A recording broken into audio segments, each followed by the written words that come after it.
Hello student, last class में Bohr model के जो अभिग्रही थे वो सारे के सारे अपन ने डिस्कस कर लिए थे। ठीक है, फर्स्ट अपन ने क्या देखा था, इलेक्ट्रॉन उसके जब चारों तरफ चक्कर लगाता है तो उस पे जो उसका कूलम्बिक फोर्स ऑफ अट्रैक्शन है वो उसके सेंट्रीफ्यूगल यानी अपकेंद्रीय बल से उसको मिलता रहता है, जिसकी वजह से वो वर्ताकार कक्षाओं में क्या करता है, चक्कर लगाता है। और वर्ताकार कक्षा के बारे में अपन ने देख लिया था, एन की वैल्यू 1 2 3 4 के आधार पे के एल एम एन होती है, और इसमें नंबर ऑफ इलेक्ट्रॉन मैक्सिमम वो भी निकाल लिए थे। फिर बाद में पढ़ने बात की थी कि इलेक्ट्रॉन जब लोअर या ग्राउंड स्टेट से एनर्जी गेन करके वो अपर लेवल में जाता है, यानी मूल अवस्था से कहाँ जा रहा है, वो उसकी उत्तेजित अवस्था में जा रहा है, तो जितनी ऊर्जा वो ले रहा है उतनी ऊर्जा वो वहां से निकालता है। वहीं से जो ऊर्जा अंतराल होता है उससे अपन ने बोर फ्रीक्वेंसी या बोर आवृत्ति को निकाला था। उसके बाद अपन ने देखा था कि इसके एक अभिग्रहित में शामिल किया इसने MVR बराबर NH/2 पाई, यानी इलेक्ट्रॉन का जो कोणीय संवेग होता है वो NH/2 पाई का पूर्ण गुणज होता है। ये चीजें अपन ने डिस्कस कर ली थी। अब बात करते हैं अपन बोर मॉडल के अनुप्रयोग। बोर मॉडल के अनुप्रयोग, और बोर मॉडल के अनुप्रयोग में सबसे पहले अपन बात करते हैं कि इलेक्ट्रॉन की जो वर्ताकार कक्षा की त्रिज्या है उसको कैसे कैलकुलेट करें। यानी सबसे पहले बात करते हैं अपन त्रिज्या की गणना। तो त्रिज्या की गणना किस तरीके से की जाएगी, तो देखो इधर सिंपल वर्ताकार कक्षा में इलेक्ट्रॉन चक्कर लगा रहा है, तो ये इलेक्ट्रॉन नाभिक से कितनी दूरी पे है वो अपन को त्रिज्या निकालनी होती है। तो उस त्रिज्या को कैसे निकालें, तो मैंने अभी बताया इसके अंदर की तरफ एक बल कार्य करता है जिसको बोलते हैं कूलम्बिक बल Fc। ठीक है, फोर्स ऑफ अट्रैक्शन का बोल सकते हैं इसको, इसको बोलते हैं अट्रैक्शन। और एक बल कार्य करता है इस पे बाहर की तरफ जिसको बोलते हैं सेंट्रीफ्यूगल, सेंट्रीफ्यूगल, या इसको बोलते हैं अपकेंद्रीय बल। ये बाहर की तरफ दोनों बैलेंस रहते हैं। ठीक है, तो मैं यहां लिख सकता हूं कि mv² अपॉन r ये बराबर होगा कूलम्बिक फोर्स ऑफ अट्रैक्शन के ZE² अपॉन r²। इसके बराबर होगा। तो ये एक इक्वेशन फर्स्ट आ गई अपने पास। ये क्या आ गई, इक्वेशन फर्स्ट। दूसरी इक्वेशन की मैं बात करूं, बोर के अभिग्रहित से, अगर बोर के अभिग्रहित से देखें तो बोर का एक अभिग्रहित आपने देखा था MVR बराबर NH/2 पाई, ये देखा था। इसको इक्वेशन सेकंड दे लेते हैं। अब देखो यहां से V² की वैल्यू अपन को यहां पे पुट करनी है, या आप यहां से V की वैल्यू इसमें पुट कर दो, कैसे भी कर सकते हो। तो मैं क्या कर रहा हूं, समीकरण 2 का स्क्वायर कर रहा हूं ताकि V² अपन दोनों बराबर कर सके। ठीक है, तो देखो MV² अपॉन R बराबर KZE² अपॉन R। ये V² को मैं यहां से लिख लेता हूं, इस एक R से एक R को काट देना, KZE² अपॉन इधर ये M बच जाएगा और एक क्या बच जाएगा, इधर R बच जाएगा। ठीक है, ये आएगी। इसको मैं इक्वेशन 3 दे लेता हूं। ऐसे ही MVR बराबर NH/2 पाई, इसका क्या करेंगे अपन, दोनों तरफ वर्ग करने पर, वर्ग करने पर जब दोनों तरफ वर्ग कर देंगे तो M²V² R² बराबर क्या हो जाएगा, N²H² अपॉन 4 पाई², यही होगा। तो मैं यहां से V² की वैल्यू निकाल लेता हूं, तो क्या हो जाएगी, V² बराबर हो जाएगा N²H² अपॉन 4 पाई² R का स्क्वायर और M का स्क्वायर। तो ये इक्वेशन मेरे पास आ गई, कौन सी, फोर्थ। दो इक्वेशन आ गई। अब देखो त्रिज्या निकालनी अपन को, तो वेग वाली टर्म को अपन को हटाना होगा, क्योंकि एक साथ आप दो वेरिएबल या दो परिवर्तित राशि है उनको एक साथ कैलकुलेट नहीं कर सकते, इसलिए एक को हटाना होगा। तो मैंने वेग को यहां से हटा दिया है। अब आप इक्वेशन थर्ड और फोर्थ को देखोगे तो V² दोनों बराबर है, तो ये दोनों भी बराबर होंगे। तो मैं इधर लिख देता हूं समीकरण 3 व 4 से, तो दोनों बराबर हो जाएगी, क्योंकि V² बराबर है तो ये दोनों भी बराबर होगी। तो मैं इनको बराबर कर देता हूँ, N²H² अपॉन 4 पाई² R² M², और बराबर में क्या आ जाएगा, K Z e square upon M R, यही होगा। अब यहां से अपन को त्रिज्या निकालनी है, तो एक आर से ये एक आर कट गया, आर स्क्वायर से एक आर कट जाएगा ना, यहाँ आर इंटू आर है, आर स्क्वायर का मतलब क्या होता है आर इंटू आर, तो एक आर से एक आर कट गया। अब ये आर अपन को निकालना है, तो आर की वैल्यू निकालना है, तो मैं सारी टर्म को उधर भेज देता हूं। ऐसे देखो N square H square 4 pi square M square, ये ऊपर एम इंटू बाकी के जेड ई स्क्वायर बराबर ये हो गया आर, यानी आर को मैं उधर ले गया, बाकी सारी राशियों को इधर ले आया। अब ये एम से एक एम भी कट गया, ठीक है, बाकी और कोई कट रहा हो तो आप काट दो। तो आर बराबर क्या बचा, N square H square upon 4 pi square M into K Z E square. तो आर बराबर क्या बचा आपके, ये बचा, ठीक है। तो देखो इधर आर की वैल्यू आपने ये निकाल ली है, देखो रट्टा मत मारना, आप सिस्टमेटिक तरीके से चलना और यहां तक आप आराम से पहुंच जाओगे। बस आपको स्टार्टिंग में ध्यान रखना है कि एम वी आर और K Z square upon R square होते हैं जो इक्वल होते हैं अभिकेंद्रीय बल और एक कूलम्बिक फोर्स ऑफ अट्रैक्शन या स्तर विद्युताकर्षण बल जिसको बोलते हैं बराबर होते हैं। तो आर बराबर क्या हो गया, एन स्क्वायर एच स्क्वायर, ये हो गया, ठीक है। अब देखो एन की वैल्यू चेंज हो सकती है, एच प्लांक नियतांक बोलते हैं इसको, फिक्स होता है, 4 फिक्स होता है, पाई फिक्स होता है, द्रव्यमान इलेक्ट्रॉन का फिक्स होता है, के ये भी फिक्स होता है, कोलंबिक फोर्स ऑफ अट्रैक्शन में के आता है, समानुपाती नियतांक वो भी फिक्स होता है, जेड परमाणु क्रमांक ये चेंज हो सकता है, ई इलेक्ट्रॉन का आवेश ये भी फिक्स होता है। तो जो फिक्स नियम है उसको यहाँ सर्कल कर रहा हूं ऐसे, तो इन दोनों को मैं अलग निकाल लेता हूं, बाकी को एक साथ लिख लेता हूं। तो आर बराबर H square upon 4 pi square M K A square N square upon Z, N square upon Z को मैं एक साइड ले लेता हूं ऐसे, ठीक है। तो ये अपने पास किसका फॉर्मूला आ गया, त्रिज्या का।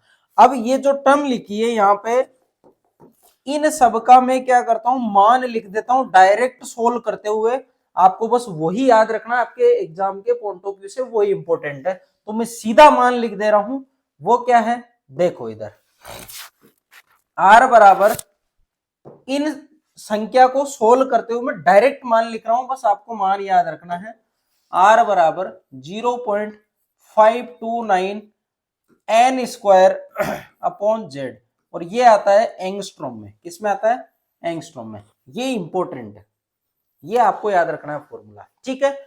और यहां जो लिखा है मैंने 0.529 ये टर्म 0.529 इसी को बोलते हैं ए नोट, कई बुकों में ये आर नोट भी लिखा हुआ रहता है, इसको बोला जाता है बोर रेडियस या बोर कक्षा की त्रिज्या, यानी हाइड्रोजन एटम के लिए है, इसको बोर कक्षा की त्रिज्या या बोर रेडियस बोलते हैं, या बोर त्रिज्या बोलते हैं इसको,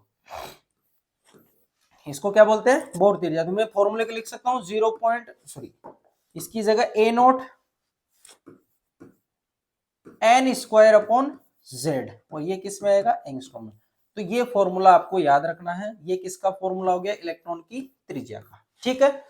तो आर बराबर A naught N square upon Z, देखो आर का जो मान है वो एन स्क्वायर के तो समानुपाती है और 1/z के क्या है व्युत्क्रमानुपाती है, यानी आप कक्षकों की संख्या बढ़ाते जाओगे तो उसकी नाभिक से दूरी बढ़ती जाएगी, यानी नाभिक से दूरी बढ़ती जा रही है मतलब आर का मान बढ़ता जाएगा। और अगर आप जेड देखो, जेड के व्युत्क्रमानुपाती है, जेड का मतलब होता है परमाणु क्रमांक बढ़ना, परमाणु क्रमांक बढ़ने का मतलब होता है प्रोटॉनों की संख्या बढ़ना, प्रोटॉनों की संख्या जितनी ज्यादा होगी वो क्या करना चाहेगा इलेक्ट्रॉन को अपनी तरफ खींचना चाहेगा, यानी रेडियस को कम करना चाहेगा, इसलिए आर और जेड क्या होते हैं एक दूसरे के व्युत्क्रमानुपाती होते हैं। तो आप ऐसे भी याद रख सकते हो उनको, ठीक है।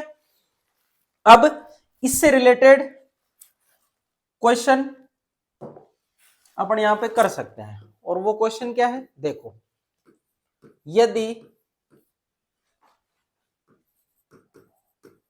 हाइड्रोजन परमाणु में इलेक्ट्रॉन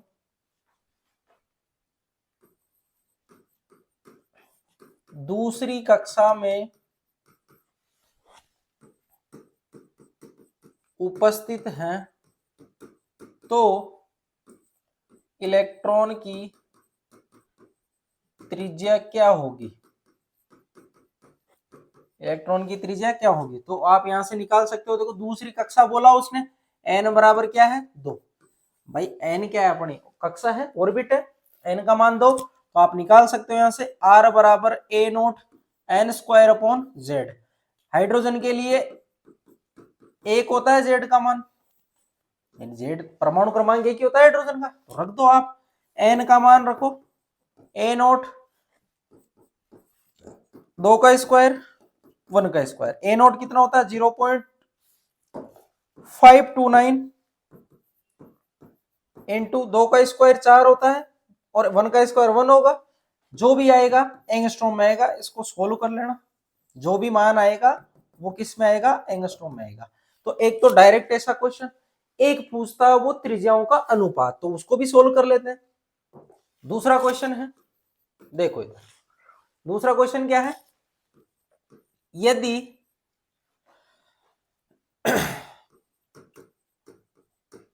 हाइड्रोजन का इलेक्ट्रॉन थर्ड कक्षा में उपस्थित है तथा हीलियम +1 का इलेक्ट्रॉन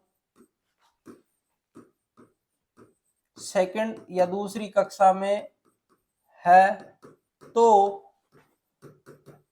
दोनों की त्रिज्याओं का अनुपात क्या होगा, त्रिज्याओं का अनुपात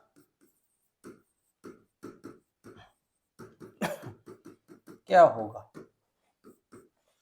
ठीक है, बिल्कुल सिंपल है, आइए सोल्व करते हैं। देखो इधर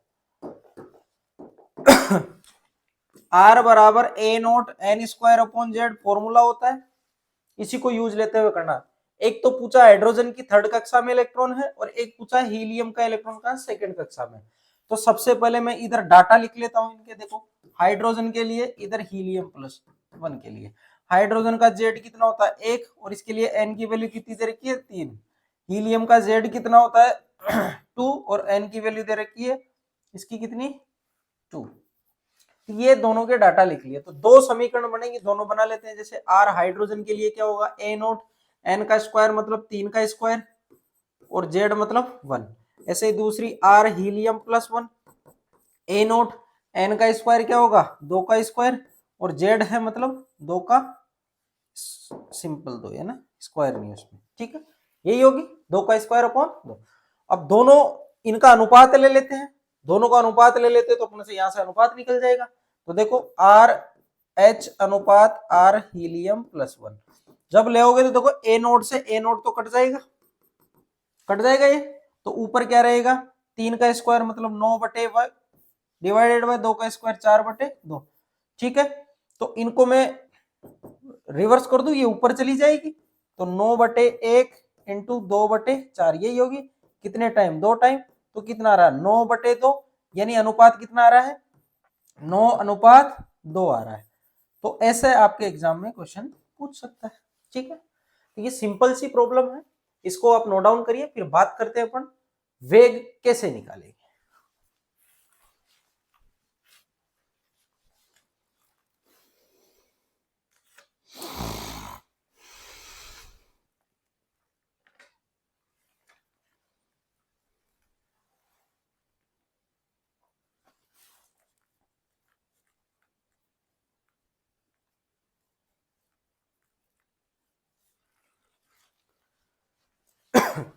नेक्स्ट है अपना वेग, तो वेग कैसे निकालेंगे। नेक्स्ट हेडिंग डाल लो आप सेकंड, वेग की गणना। तो वेग की गणना कैसे करेंगे, देखो mvr बराबर क्या होता है nh/2π, यही होता है r का मान रखने पर, और r का मान n square h square upon 4π² m के, और क्या था उसमें जो भी टर्म है वो लिख दो आप, किधर गए 4 pi square M K Z E square के जेड ई स्क्वायर, यही था। ये आर का मान आप कहां रख दोगे, यहाँ पे, तो यहां रख दोगे तो फिर वी का मान निकल जाएगा। देखो सोल्व करते हैं। M V into N square H square upon 4 pi square M K Z E square बराबर एन एच अपॉन 2 पाई। देखो एन एच से ये एक बार कट गया, ये 1 पाई से 1 पाई गए, ये 2 से ये 2 बार कट गया, ये m से m कट गया।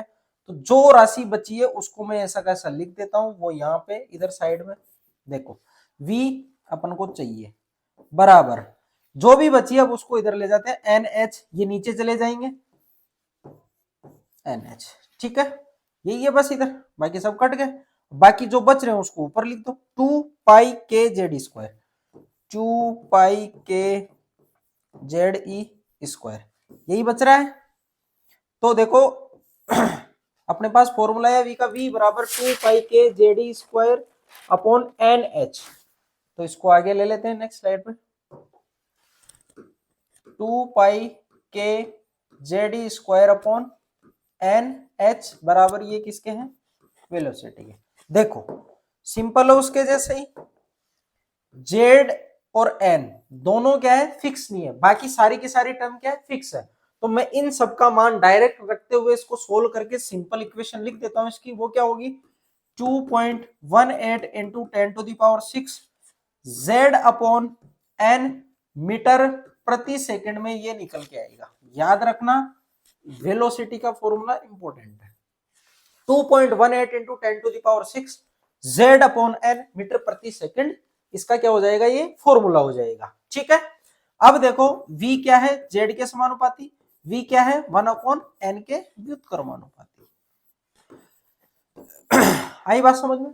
और सिंपल इसको ऐसे भी रख सकते हो आप यार कि न्यूक्लियस के जितना ज्यादा पास रहेगा उतना ही ज्यादा चक्कर काटेगा, न्यूक्लियस से जैसे दूरी हो जाएगी तो फिर वो धीरे धीरे घूमेगा, ठीक है। यानी रेडियस बढ़ जाएगी तो उसकी वेलोसिटी क्या हो जाएगी, कम हो जाएगी। तो रेडियस बढ़ने से क्या होगा, एन की वैल्यू बढ़ेगी, एन की वैल्यू ज्यादा होगी तो v क्या होगा, कम होगा।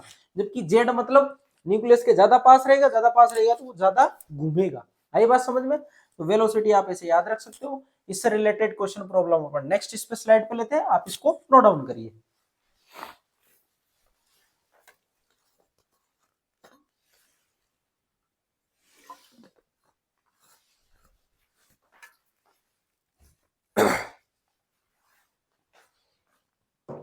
इससे रिलेटेड क्वेश्चन प्रॉब्लम देखो इधर,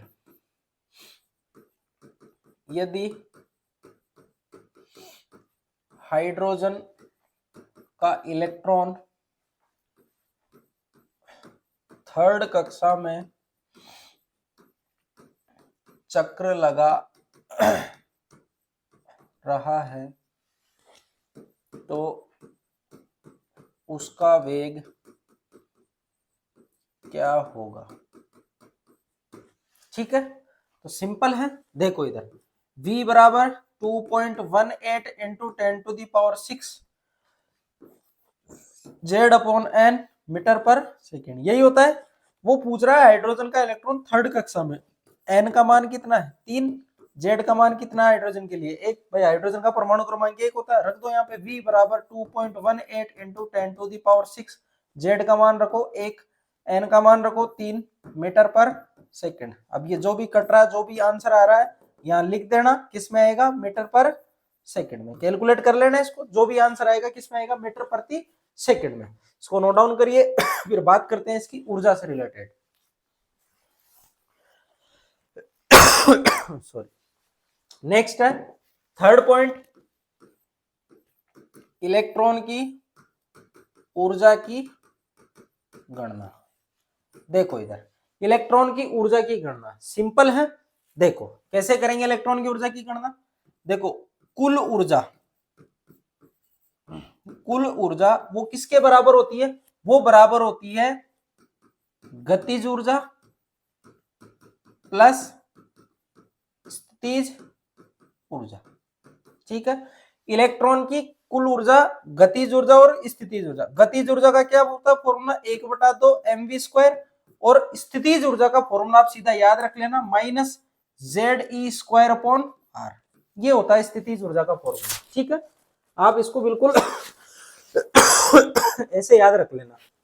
अब गतिज ऊर्जा और स्थितिज ऊर्जा दोनों की टर्म अलग अलग आ रही है, ऐसे तो सोल्व ही नहीं कर पाएंगे। दोनों एक टर्म में अगर आ जाए अपने पास तो अपन इसको आसानी से कैलकुलेट कर सकते हैं। तो ZE² की फॉर्म में अपन इसको ले लेते हैं। ठीक है, तो ZE² की फॉर्म में अगर अपन इसको लें तो अपने पास एक फॉर्मूला है सीधा, वो क्या है देखो इधर, mv² अपॉन R बराबर क्या होता है, के ZE² अपॉन R², यही होता है। R से ये R कट गया तो इधर क्या बचेगा, mv² इक्वल टू के ZE² अपॉन R, ये बचा।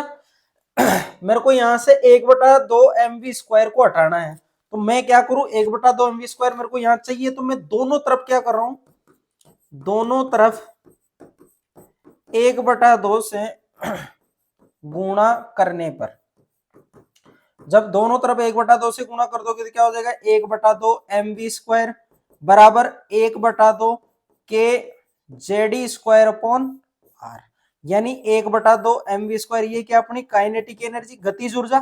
तो गतिज ऊर्जा की जगह मैं क्या लिख सकता हूं, ये लिख सकता हूं। अगर मैं ऐसा लिख दूंगा तो दोनों सेम टर्म में आ जाएंगे, तो मैं यहाँ पे ऐसा लिख देता हूं, देखो 1/2 mv² की जगह मैं ये लिख दूं 1/2 के ZE² अपॉन R, माइनस, देखो ये माइनस का साइन है ना, प्लस है, तो ये दोनों को मल्टीप्लाई करोगे तो माइनस आएगा, माइनस ZE² अपॉन R, यही होगा।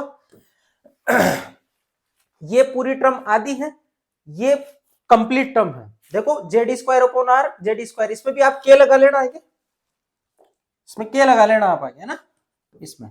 ठीक है, के आगे लगा लेना, बल नियतांक वो तो साथ में आएगा। ठीक है, फोर्स कांस्टेंट या स्तर विद्युत बल निकालते तो साथ में आता है। तो देखो 1/2 के ZE² और उधर क्या आ रहा है के ZE² अपॉन R, यानी ये आधी टर्म है, वो पूरी टर्म है। तो आधी में से पूरी घटाओगे तो माइनस की आधी बच जाएगी। भाई आधी में से पूरी टर्म घटा रहे हो, तो जैसे 1/2 में से आप 1 घटाओ तो कितना बचेगा, माइनस का 1/2। ऐसे ही इधर माइनस की टर्म बचेगी, वो ये वाले बचेगी, तो माइनस के ZE² अपॉन R। तो ये क्या आ गई अपनी कुल ऊर्जा, क्या आ गई अपनी कुल ऊर्जा। तो कुल ऊर्जा का फॉर्मूला क्या निकल के आया, माइनस के ZE² अपॉन R, और माइनस के ZE² अपॉन R अगर आप देख रहे हो तो वो किसके बराबर है, पोटेंशियल एनर्जी के बराबर है। ठीक है, तो मैं यहाँ पे लिख देता हूं। नेक्स्ट देखो, कुल ऊर्जा यानी टोटल एनर्जी, टोटल एनर्जी कुल ऊर्जा, ये किसके बराबर आई, माइनस के ZE² अपॉन R के, इसके बराबर आई है। अब देखो माइनस के ZE² अपॉन R के बराबर कुल ऊर्जा अपनी यहां से निकल के आ गई। अब अगर मैं कुल ऊर्जा, गतिज ऊर्जा और स्थितिज ऊर्जा तीनों में अगर मैं रिलेशन देखूं तो यहां से आप रिलेशन फाइंड आउट कर सकते हो। वो क्या फाइंड आउट करोगे आप, देखो इधर। नेक्स्ट, जो टोटल एनर्जी है वो आपकी काइनेटिक एनर्जी के बराबर आएगी। ध्यान से सुनना, काइनेटिक एनर्जी के बराबर आएगी, लेकिन किसमें रहेगी वो, काइनेटिक एनर्जी का मान तो किसमें रहेगा, काइनेटिक एनर्जी का मान प्लस में रहता है हमेशा, याद रखना। लेकिन जो टोटल एनर्जी दे रखी होती है वो माइनस में आएगी। टोटल एनर्जी हमेशा आपको देगा तो वो माइनस में देगा, और वो माइनस माइनस कट के दोनों क्या हो जाएंगे, प्लस में हो जाएंगे। तो याद रखना, काइनेटिक एनर्जी की जो वैल्यू हमेशा पॉजिटिव में आएगी, लेकिन इसका जो रिलेशन होगा इसके साथ वो डायरेक्ट आप यहां से रख सकते हो। मैंने यहां डायरेक्ट क्यों रखा है, उसका रीजन मैं आपको बता देता हूं। देखो इधर के ZE² अपॉन R, इसका टोटल एनर्जी कुल ऊर्जा, ये हो गया के ZE² अपॉन R स्थितिज ऊर्जा। ठीक है, और गतिज ऊर्जा किधर गई, गतिज ऊर्जा 1/2 mv², 1/2 के ZE² अपॉन R। ठीक है, तो ये क्या हो गई, ये नेक्स्ट गतिज ऊर्जा बराबर पोटेंशियल एनर्जी डिवाइडेड बाय 2। ये रिलेशन आप याद रख लेना। ये कैसे आया, आप इससे डायरेक्ट निकाल सकते हो यहां से कि कुल गतिज ऊर्जा और कुल ऊर्जा इन दोनों में अगर आप रिलेशन देखोगे तो देखो कुल ऊर्जा बराबर आ रहा है minus K Z square upon R. तो minus K Z square upon are किसके इक्वल आ रहा है? गतिज ऊर्जा के इक्वल। 1/2 कहाँ गया इसका? 1/2 भी आना चाहिए था, K Z square upon R. Mistake है, कहीं ना कहीं गड़बड़ हो गई। कोई बात नहीं है, आप ये रिलेशन याद रख लेना इसका। टोटल एनर्जी बराबर minus kinetic energy equal to potential energy divided by 2। ये रिलेशन आप याद रख लेना। बाकी आपके ऐसा एग्जाम में आज तक क्वेश्चन पूछा नहीं है, बस एज ए नॉलेज के लिए आप याद रख लेना। आपका काम कहाँ तक है वहां तक मैं आपको लेके चल रहा हूँ, बस वो ध्यान रखना है आपको।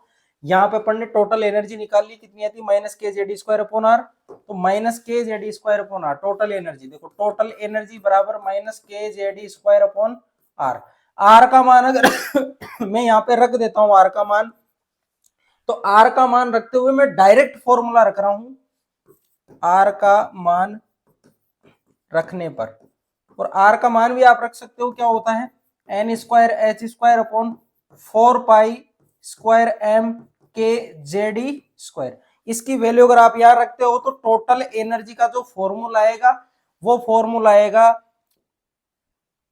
सीधा मैं पूरा सोल्व करके लिख रहा हूं, minus 13.6 Z square upon N square electron volt में। किसमें याद रखना है आपको? इलेक्ट्रॉन वोल्ट में। और दूसरा फॉर्मूला भी याद रख लेना, 2.18 इंटू माइनस में 10 की power minus K 18 Z square upon N square. ये किस में है? ये जूल में है। ये तो जूल में है, और वो किस में आ रहा है? वो आ रहा है इलेक्ट्रॉन वोल्ट में। तो कुल ऊर्जा का फॉर्मूला क्या हो जाएगा? Minus K 13.6 Z square upon N square. तो आप इसको उतार लेना, ये इंपॉर्टेंट आपके लिए ये वाला, ठीक है। यहां से तो आपके कभी क्वेश्चन आया नहीं है, लेकिन ये इंपॉर्टेंट है, इसको ध्यान रखना। Minus 13.6 Z square upon N square electron volt. तो इसको नोट डाउन करिए, फिर बात करते हैं नेक्स्ट।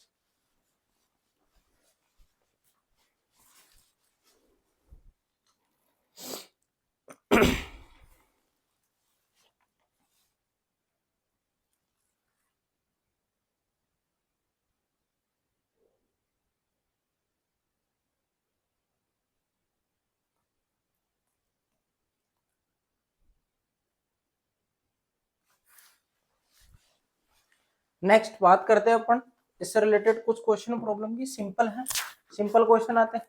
यदि हाइड्रोजन का इलेक्ट्रॉन सेकंड कक्षा में उपस्थित है तो उसकी ऊर्जा क्या होगी? सिंपल है, टोटल एनर्जी जो होती है, एनर्जी का फॉर्मूला या ई से लिख सकते हो आप, minus K 13.6 Z square upon N square electron volt. तो रख दो माइनस के 13.6 माइनस के 13.6 और जेड कितना हाइड्रोजन के लिए? एक का स्क्वायर और यहाँ पे 2 का square electron volt. Minus K 13.6 divided by 4 electron volt. तो ये 4 से कितने टाइम कट जाएगा? लगभग 3.4 इलेक्ट्रॉन वोल्ट। तो इसकी एनर्जी कितनी आ जाएगी इलेक्ट्रॉन की? माइनस के 3.4 इलेक्ट्रॉन वोल्ट। तो ऐसे ही आपसे डायरेक्ट क्वेश्चन पूछता है वो, बस और कुछ नहीं पूछता। फॉर्मूला याद रखना, आपको आराम से क्वेश्चन हो जाएगा। इसको नोट डाउन करिए, फिर बात करते हैं अपन अब हाइड्रोजन परमाणु के स्पेक्ट्रम की। उतारिए इसको।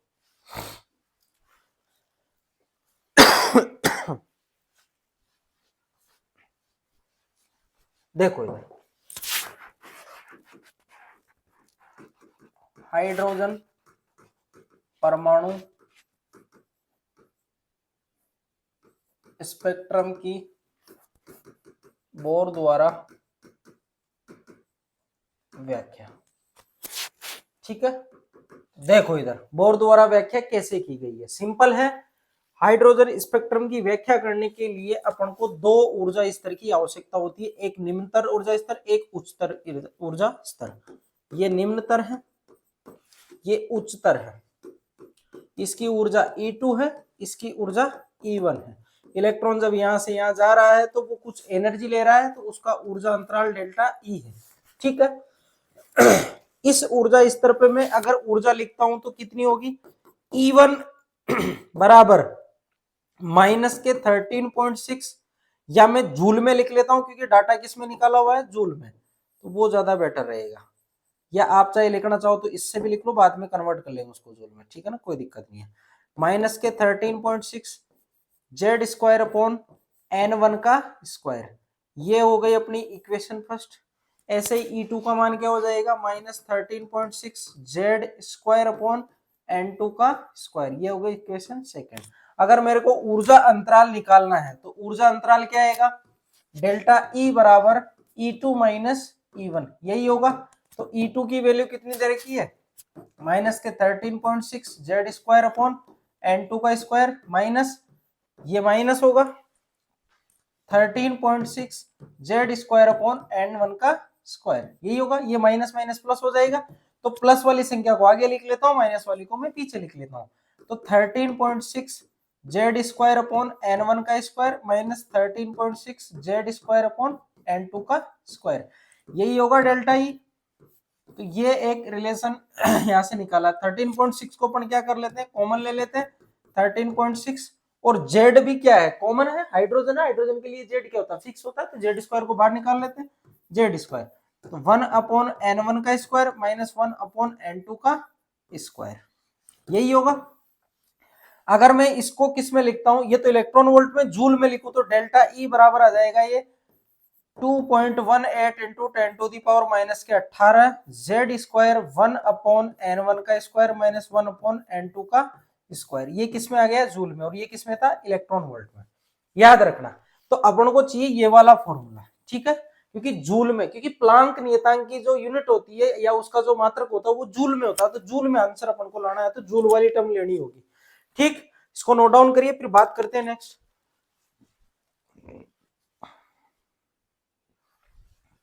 नेक्स्ट है, देखो इधर डेल्टा ई बराबर 2.18 इंटू 10 की power 18 Z square 1 upon N1 का स्क्वायर माइनस 1 अपॉन N2 का स्क्वायर, यही होगा। अब देखो यहाँ पे जो इनकी लाइन आती है उनको वेव नंबर के रूप में, या मैं बोलूं तरंग संख्या के रूप में डिफाइन किया हुआ है, और तरंग संख्या क्या होती है, लेमडा की जस्ट उल्टी होती है, ठीक है। तो मैं वो एक एक्सप्रेशन है जो मैक्स प्लांक की थ्योरी से उसको लाऊंगा। देखो आपने देखा होगा E या डेल्टा E बराबर H नहीं होता है, तो डेल्टा E बराबर क्या हो जाएगा, HC अपॉन लेमडा। तो मैं ऐसे लिखता हूं डेल्टा E अपॉन HC बराबर क्या होगा, 1 अपॉन लेमडा, यही होगा। भाई मैं इस HC को इधर भेज दूं, इसके यहाँ नीचे भेज दूं, तो ये इधर आ जाएगा, तो 1 अपॉन लेमडा बचेगा। इस 1 अपॉन लेमडा को ही बोलते हैं न्यू बार, इसको बोलते हैं वेव नंबर या तरंग संख्या, क्या बोलते हैं इसको, तरंग संख्या। तो तरंग संख्या लाने के लिए अपन को क्या करना पड़ेगा, डेल्टा ई बटे HC का भाग देना पड़ेगा। तो HC का भाग देते हैं दोनों साइड, अगर अपन को यहाँ पे 1 अपॉन लेमडा लाना है तो दोनों साइड क्या कर देंगे, HC का भाग दे देंगे। मैं लिख देता हूं, दोनों तरफ HC का भाग देने पर, अगर आप HC का भाग दे दोगे, डेल्टा E अपॉन HC बराबर 2.18 इंटू 10 की power minus 18 Z square 1 upon N1 का स्क्वायर माइनस 1 अपॉन N2 का स्क्वायर। यहाँ पे आप HC का भाग दे देते हो, तो डेल्टा E अपॉन HC तो क्या बन गया, न्यू बार या 1 अपॉन लेमडा, न्यू बार या 1 अपॉन लेमडा बराबर, जब मैं इस पूरी क्वांटिटी को सोल्व करता हूं तो इसका एक मान निकल के आता है जिसको बोलते हैं रीडबर्ग नियतांक या रीडबर्ग कांस्टेंट बोलते हैं, और उसकी वैल्यू होती है 109678, और जेड स्क्वायर साथ में 1 अपॉन N1 का स्क्वायर माइनस 1 अपॉन N2 का स्क्वायर। तो ये फॉर्मूला निकल के आता है किसका, हाइड्रोजन स्पेक्ट्रम से रिलेटेड तरंग संख्या का, किसका निकल के आता है, तरंग संख्या का, ठीक है, ये फॉर्मूला निकल के आता है। और ये जो संख्या आई है इसको रीडबर्ग नियतांक बोलते हैं। तो न्यू बार बराबर क्या हो जाएगा, are Z square upon 1 upon N1 का स्क्वायर माइनस 1 अपॉन N2 का स्क्वायर। तो ये फॉर्मूला आपको याद रखना है, इसी से अपन अलग अलग श्रेणी निकालेंगे, लाइमर, बामर, पास्सन, ब्रैकेट, फंड, हम्फ्री सब निकाल देंगे, ठीक है। तो ये फॉर्मूला आपको याद रखना है कि ये आया कहां से, और आर की वैल्यू, ये रीडबर्ग नियतांक है आर, लिख लेना, रीडबर्ग नियतांक बोलते हैं इसको, ठीक है। और इसकी वैल्यू यहाँ पे मैंने लिख रखी है, वो वैल्यू होती है इसकी सेंटीमीटर इनवर्स में। किस में होती है? सेंटीमीटर इनवर्स में। यानी ये जो रिजल्ट आएगा किस में आएगा? Centimetre inverse. देखो तरंग संख्या है ना 1/λ, लेमडा की यूनिट क्या होती है? Centimetre, metre, angstrom, micrometre, picometre सब होती है। अगर मैं 1/λ ले रहा हूं तो सेंटीमीटर, ये डाटा निकाला सेंटीमीटर में, तो ये क्या हो जाएगा? सेंटीमीटर इनवर्स, क्योंकि अपॉन में है ना, तो सेंटीमीटर इनवर्स हो जाएगा। इसको नोट डाउन करिए, फिर बात करते हैं अपन इसकी अलग अलग सीरीज की।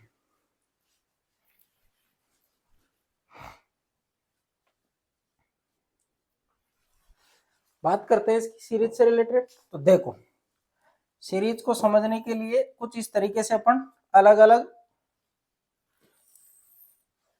ऊर्जा स्तर बना लेते हैं। पहले ये अलग अलग ऊर्जा स्तर है, सारा सब कुछ मैं इसी में समझा दूंगा, फिर मैं अलग से एक टेबल बनवा दूंगा, वो आपको याद रखनी है, वो आपके एग्जाम में पूछी जाती है। देखो इधर सब जो लाइन है उनको मैं अलग अलग पेन से ले लेता हूं। देखो ये n का मान 1, ये 2, ये 3, 4, ये 5, ये 6, 7 और ये 8, ठीक है। ये नाभिक है, ये उसके इलेक्ट्रॉनों के ऊर्जा स्तर है, ठीक है। माना कि एज्यूम करो इलेक्ट्रॉन 8वें कक्षक में या 8वें से ऊपर वाले में कहीं पे भी पड़ा, अपन को नहीं पता इलेक्ट्रॉन डायरेक्ट कहां पे आ रहा है, फर्स्ट में आ रहा है, तो 8 से कहां आया? वो फर्स्ट में आया।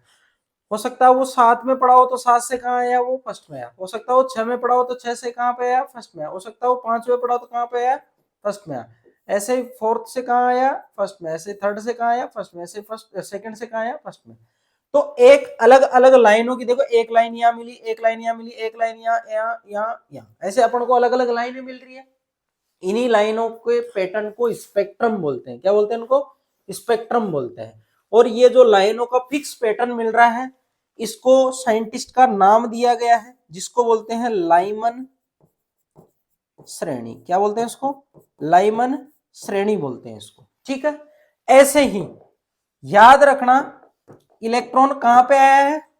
एन बराबर फर्स्ट में, यानी ग्राउंड स्टेट में है, उसकी मूल अवस्था में है। हो सकता है इलेक्ट्रॉन फर्स्ट में नहीं आके किस में? सेकंड में। तो 8 से सेकंड में भेज दो, अब फिर 7 से भेज दो, फिर कहां से भेज दो? 6 से भेज दो, फिर कहां से भेज दो? 5 से, फिर 4 से, फिर 3 से। तो एक श्रेणी और मिली अपन को, तो इसको क्या बोलेंगे? इसको बोलते हैं बामर श्रेणी। क्या बोलते हैं इसको? बामर श्रेणी। और इसमें इलेक्ट्रॉन कहां पे आ रहा है? n बराबर 2, यानी द्वितीयक कक्षक में आ रहा है वो, या मैं बोलूं प्रथम उत्तेजित अवस्था में आ रहा है वो, फर्स्ट एक्साइटेड स्टेट में, ठीक है। अब आप बोलोगे नहीं गुरुजी दूसरे में नहीं भेजना, इसको भेजना तीसरी वाली में, तो ले भाई तीसरी में भेज दे। 8 से कहां आ रहा है? 8 से आ रहा है ये तीसरी में, ठीक है। और ये कहां से आ रहा है? 7 से तीसरी में, 6 से तीसरी में, 5 से तीसरी में, और ये 4 से तीसरी में। तो एक श्रेणी मिली अपन को, ठीक है। तो उस श्रेणी का नाम क्या होगा? ये लाइमन बामर, ये हो जाएगी पाश्चन, इसको बोलते हैं पाश्चन श्रेणी, ठीक है। अब आप बोलोगे नहीं गुरुजी तीसरी में भी नहीं भेजेंगे, इसको भेजेंगे चौथी वाली में। लब चौथी में भेज दे, चौथी में भेजोगे तो ये चौथी में भेज देते हैं, ये चौथी में भेज, ठीक है। तो यहां जो श्रेणी मिलेगी उसको बोलेंगे ब्रैकेट। क्या बोलेंगे? ब्रैकेट। अब आप बोलोगे चौथी में नहीं, इसको भेजते हैं अपन पांचवी में, तो इसको पांचवी में भी भेज लेते हैं, ठीक है। तो यहां से अपन किस में भेज देंगे? ये पांचवी में भेज देंगे, इसको बोलते हैं फंड श्रेणी, ठीक है। और पांचवी में नहीं भेज के आप किस में भेज रहे हो? इसको छठी में भेज रहे हो, तो छठी में भी भेज दो आप। तो छठी में भेजोगे तो ये यहाँ पे आ जाएगा, ये यहाँ पे। तो ये जो श्रेणी मिलेगी इसको बोलते हैं हम्प्री। इसको क्या बोलते हैं? हम्प्री श्रेणी। इसको क्या बोलते हैं? हम्प्री श्रेणी। तो अपन को डिफरेंट डिफरेंट टाइप की अलग अलग श्रेणी मिल रही है, लाइमन, बामर, पासन, ब्रैकेट, फंड, हम्प्री। अब ये जो श्रेणी मिल रही है ये सब अलग अलग रीजन में मिलती है, ठीक है। और अलग अलग रीजन में कौन से में मिलती है मैं सबको यहाँ पे लिख रहा हूं। ये जो लाइमन श्रेणी है, लाइमन की बात कर रहा हूं, ये मिलती है पराबैंगनी विकिरण वाले रीजन में, पराबैंगनी विकिरण क्षेत्र में मिलती है, ठीक है। और ये जो बामर श्रेणी मिलती है, ये मिलती है दृश्य प्रकाश में। कहां मिलती है? दृश्य प्रकाश में। और अगर मैं बात करूं पाषाण श्रेणी की, ये मिलती है अपन को अवरक्त, अवरक्त श्रेणी में, अवरक्त रीजन में, या मैं बोल सकता हूं इसको इंफ्रारेड रीजन में। ये भी किसमें मिलती है? अवरक्त में मिलती है। ये भी किसमें मिलती है? अवरक्त में मिलती है। ये भी अवरक्त में मिलती है, लेकिन ये दूर अवरक्त में मिलती है। फार इंफ्रारेड बोलते हैं उसको, दूर अवरक्त।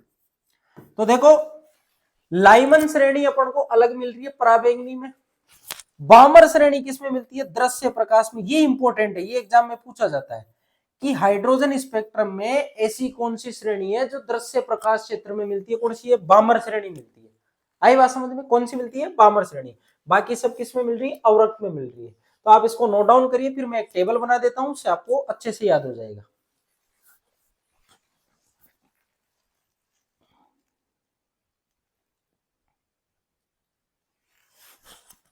अब इसको मैं एक टेबल में ड्रॉ कर देता हूं। जैसे देखो, यहां लिख देते हैं अपन श्रेणी का नाम, इधर लिख देते हैं N1, इधर लिख देते हैं N2, इधर लिख देते हैं क्षेत्र, कौन से क्षेत्र से वो बिलोंग करता है। ठीक है, तो वो लिख देते हैं अपन। ठीक, तो यहां ये ध्यान रखना आप,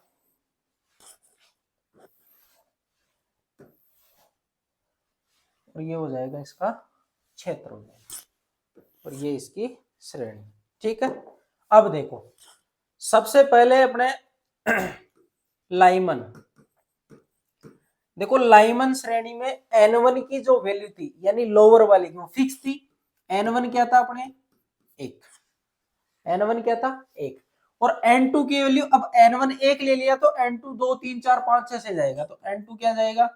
2 3 4 और आगे तक चलता जाएगा, जहां तक गिनती है वहां तक। ठीक है, तो ये लाइमन की बात होगी। क्षेत्र की मैं बात करूं तो ये होता है पराबैंगनी में। किसमें होता है? पराबैंगनी में। ठीक, पराबैंगनी क्षेत्र में। और अगर मैं दूसरी बात करूं लाइमर, लाइमन के बाद बामर, लाइमर के बाद क्या हो जाएगी? बामर सीरीज। तो बामर सीरीज में देखो N1 बराबर 1 तो ले लिया, अब कहां से करोगे स्टार्ट? 2 से। जब N1 2 से कर रहे हो तो N2 की वैल्यू अब आप 3 से करोगे स्टार्ट, ऐसे। और ये किस में आएगी? आएगी दृश्य प्रकाश। किस में आएगी? दृश्य प्रकाश में।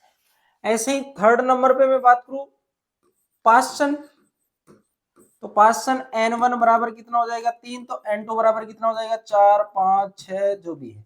और ये किस में आएगी? बाकी की मैं एक साथ लिख दूंगा, अवरक्त में आएगी वो। चौथी में कौन सी आएगी?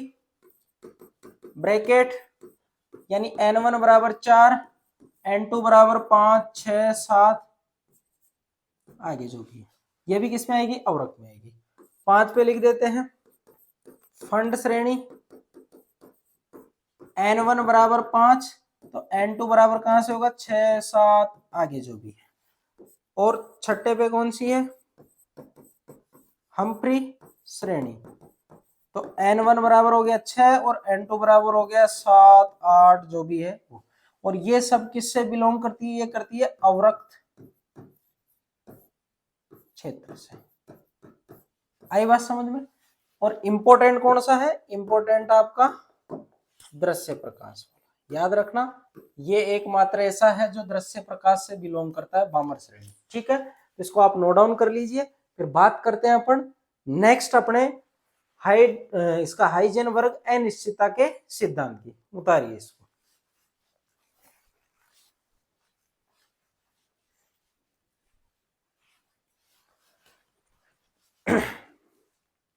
नेक्स्ट है हाइजेन वर्ग अनिश्चितता का सिद्धांत। देखो इधर हाइजेन वर्ग अनिश्चितता का सिद्धांत, ये क्या बोलता है? पहले मैं इसका स्टेटमेंट लिख देता हूं, फिर अपन बात करते हैं कि इसका एक्चुअल एक्सप्लेनेशन क्या है। देखो, इस सिद्धांत के अनुसार इलेक्ट्रॉन की स्थिति व उसका संवेग एक साथ ज्ञात नहीं कर सकते। उसमें कुछ अनिश्चितता रहती है जो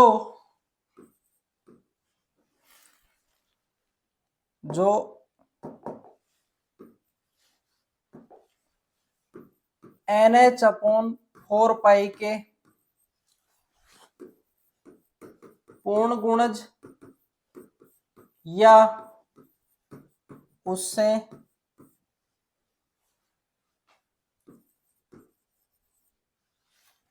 पूर्ण गुणज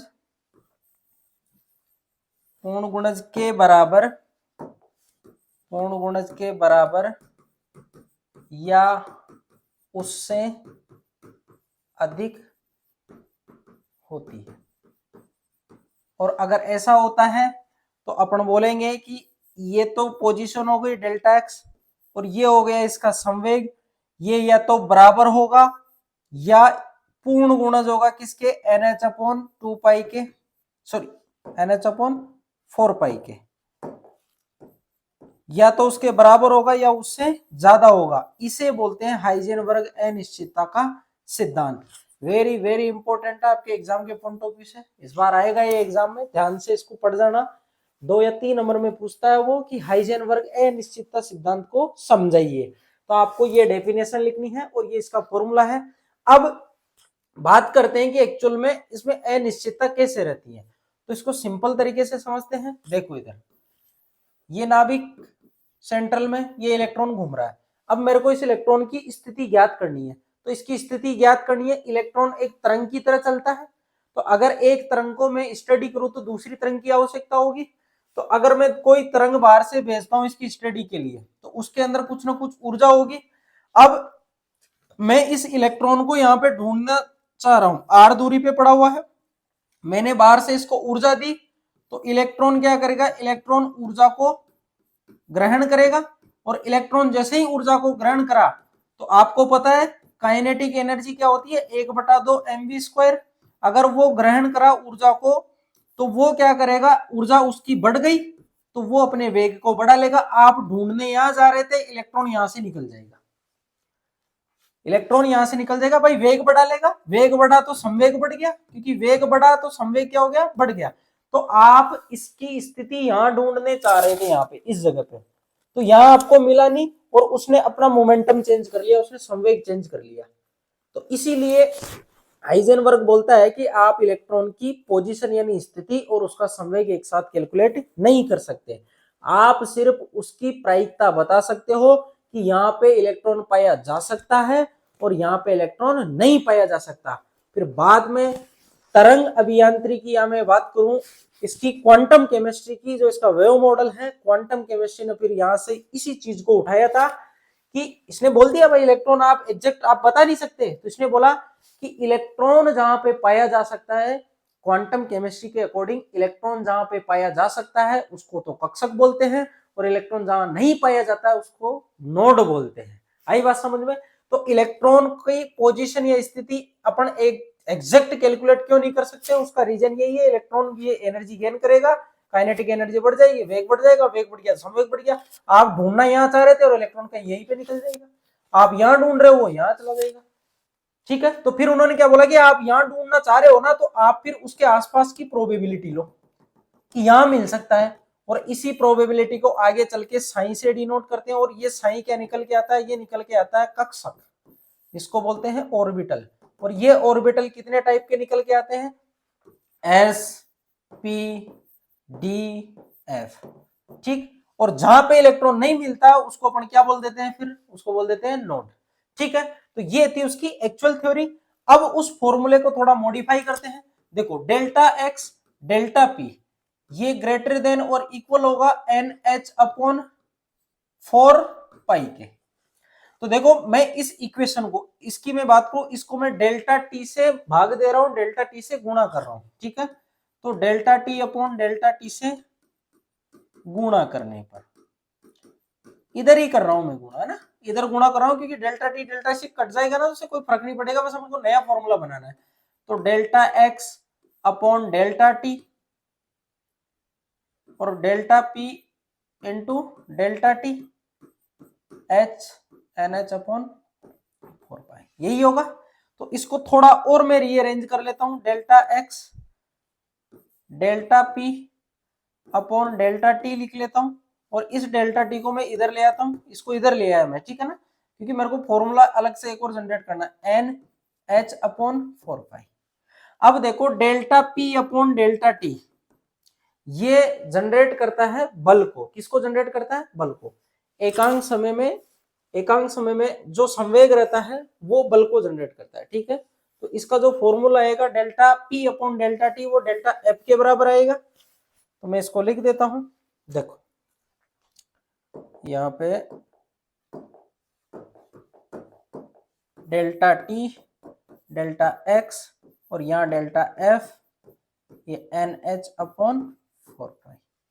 अब बल और x ये तो स्थिति है, स्थिति यानी विस्थापन, और ये क्या है इसका f बल। तो बल इंटू विस्थापन क्या होता है, बल इंटू विस्थापन मैंने पढ़ाया था आपको, इसको बोलते हैं कार्य या ऊर्जा।